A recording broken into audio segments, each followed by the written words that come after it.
Bonjour Samantha. Bonjour. Bien, alors vous êtes la responsable effectivement de cette manifestation qui s'appelle Brockland Geek. C'est ça. Expliquez-nous qu'est-ce que c'est?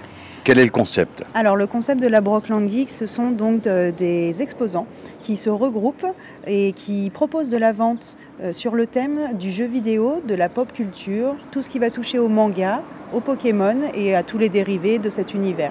Vous avez un public quand même assez jeune du coup qui vient ici. Oui, on cible beaucoup les familles et le matin on a aussi tout ce qui est collectionneur. Les vrais chineurs qui viennent compléter leur collection et qui chinent et qui collectionnent depuis de bon nombre d'années. Et l'après-midi, on a souvent les familles qui viennent avec leurs enfants. Donc là, on a beaucoup de jeunesse, faire découvrir ou redécouvrir aussi les anciens jeux avec lesquels ils jouaient dans le temps. Il y a combien d'exposants aujourd'hui dans la salle Guy Poirier? On a 35 exposants qui se sont déplacés à l'espace Guy Poirier. Lorsque vous dites déplacés, est-ce que ce sont des gens de la région, Rhône-Alpes ou de toute la France? Alors, on en a de toute la France. On a un petit noyau qui suit la société Tandem Events depuis quelques années et qui se déplace dans toute la France. Et puis, on a les locaux. Et tous les ans, on a de plus en plus de locaux. Et c'est ça qu'on cherche également pour faire aussi fonctionner tout le panel qui se trouve autour de Montbrison. Alors, si je comprends bien, le concept, c'est pas spécifique à la région, c'est national? On fait ça dans toute la France, oui, c'est national. On en a à peu près environ une par week-end sur toute l'année. On a vraiment un public large, on a les curieux effectivement, on a aussi, comme je vous disais, les personnes qui viennent spécifiquement pour les collections, on a aussi les personnes un peu plus âgées qui viennent faire redécouvrir les univers aux plus jeunes, et puis on a, cette année, on a un public assez jeune avec la bourse Pokémon qui a été lancée cette année. Tous les ans, on essaye d'avoir un nouveau concept. L'année dernière, c'était le concours cosplay, et cette année, c'est la bourse Pokémon, et on voit le public changer et rajeunir. Alors Pokémon, ça marche encore, ça? Bien sûr, ça a traversé le temps et les générations. Ça marche très très fort et tant que je pense que Pokémon continuera de nourrir ce système de cartes et à créer de la rareté avec leurs cartes, je pense que ça continuera encore pour quelques années. Vous attendez combien de personnes en gros? Alors généralement, là c'est une 3e édition, on est entre 1000 et 1500 entrées sur cet espace-là. Mais c'est énorme quand même. Et ici, dans cette région, en tout cas, on a une belle édition. D'accord, une belle édition. Ça s'explique comment? On se balade dans toute la France et on se rend compte qu'il y a des secteurs où il y a quand même des niches de personnes qui sont plus intéressées que dans d'autres secteurs. Et je pense que Montbrison et ses alentours, assez curieux et assez amateurs de ce genre de salon. Il y aura sans doute une 5e édition du coup? On le souhaite. On souhaite qu'elle perdure dans le temps. Pour le moment, la 3e se passe bien. Très bien, je vous souhaite une bonne journée. Merci à vous. Au revoir. Au revoir. Acheter des jeux et des Pokémon. Moi je suis vieille donc j'ai connu les premiers et moi j'ai jamais arrêté en fait d'aimer. Donc c'est toujours à la mode, oui. Ça fait plus de 24 ans. Oui, j'ai quelques amis, des fois on échange et des fois on achète. J'ai pris une valise avec des cartes Pikachu.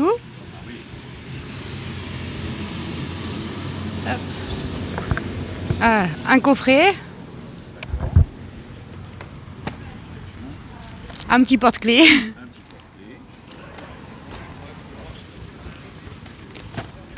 un autre coffret, un petit cadre. On va y retourner. C'est des tableaux qui sont réalisés à la peinture acrylique. Voilà, peinture acrylique, c'est assez facile à travailler du coup parce que ça sèche vite, on peut repasser plusieurs fois, ça permet de bien lisser. Et moi je travaille au coup de cœur sur les animés que j'aime. Vous voyez par exemple le fond Galaxy, là, moi j'adore peindre ça, peindre des étoiles, machin. Donc après je change les couleurs pour respecter la création originale. Moi je suis très couleur, donc ouais, comme vous pouvez le voir sur mon travail, j'aime que ça ressorte, j'aime les belles couleurs, Maintenant, je pense qu'on est dans une génération le manga, l'animé, tout ça, la pop culture, c'est vraiment rentré dans les mœurs. Maintenant, donc, ça va du petit enfant de 4 ans à l'adulte de mon âge, de la quarantaine, qui est nostalgique du Club Dorothée, toutes ces années-là où on a connu les mangas, en fait, et le début. On on est là pour se promener, c'est un jour férié, donc il fait beau. On a dit qu'on allait voir ça, hein. Toujours on a aimé les jeux vidéo, tout ça. Et là aujourd'hui il y a beaucoup de cartes. Je m'y suis remis depuis pas longtemps, donc on regarde s'il y en a certaines qui me tapent dans l'œil, quoi. Alors faites-moi voir ces cartes là, elles sont là. Ouais, il y en a pas mal ici, il y a un joli stand. Je connais pas les noms, mais il y a un joli stand. Et ouais, donc il y a des cartes plus anciennes, des cartes plus nouvelles. Il y a un petit peu de tout à tous les prix. On peut s'en sortir pour seulement quelques euros ou alors plusieurs dizaines, ça dépend de la rareté de la carte, quoi.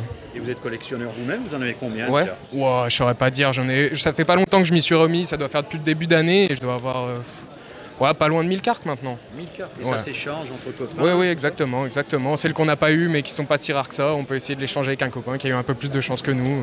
Tout se fait, ouais. Et moi je présente le magasin s'appelle Turtle Cash. Donc nous on est vraiment spécialisé dans tout ce qui touche à la culture geek. Donc ça peut aller des mangas, des DVD, des Blu-ray jusqu'aux consoles, jeux vidéo anciens, récents, cartes Pokémon, bandes dessinées, toutes ces choses-là. Et alors d'une, ça revient à la mode. De toute façon, la nostalgie, je pense que c'est quelque chose où tout le monde y passe un jour ou l'autre. Et puis en plus, c'est une façon moi d'allier travail et passion. Donc passionné par tout ce qui est rétro gaming, par tout ce qui est un petit peu la culture geek. Donc ça permet de s'éclater en même temps qu'on travaille. Un stand vintage avec un Goldorak Hachette, un Gay-King de 1978, le Rahan Action Joe de 1975, les accessoires Pif Gadget de l'époque, voilà. Des dioramas, Magnum, Indiana Jones, Amicalement Vôtre, Cosmos 99, voilà.